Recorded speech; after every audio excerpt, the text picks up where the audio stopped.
All right, so we're going over the barbell bench press. Now this is a great exercise regardless if you're trying to build mass in your chest, if you're trying to build definition or just overall strength and power.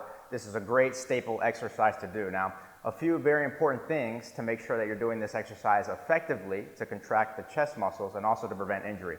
Number one, you want to start with a solid base, right? A lot of people, they get down on the bench press and they have their legs close together. You want to make sure that you have a very solid base. Me personally, I try to go as wide as possible, so when you see me bench pressing, my legs are as far as I can go, but the standard rule is usually about 45 degrees away from the bench, right? So if you're starting here and you move each foot about 45 degrees, this way you have a solid base planted into the ground so that you can then begin the movement. Number two, you want to make sure when it comes to actually getting down on the bench that you keep your shoulder blades pinched back behind each other, right? So you want to have your chest out. This is going to make sure that when you're coming down and you're pressing, that you're contracting the chest muscles, right? You don't want to be protruded forward like this and pushing. You're going to be using a lot of your arms and triceps and not really contracting the chest muscles. So make sure, again, that your shoulders are pinned back. You have a solid foot stance.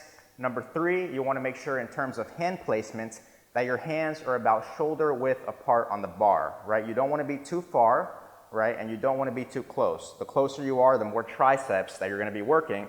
And here we're specifically trying to focus on doing the chest, right? So make sure that your hands are about shoulder width apart on the bar, and then you're going to come down all the way down to the chest and press up. Now the fourth thing, and maybe the most important thing, is that you want to make sure that your elbows are slightly in, right? There should be a natural feeling with your arms. You don't want to have your elbows flared out while you're bench pressing because it puts a lot of tension on your shoulders and on your rotator cuff, and it might, be prone to injury.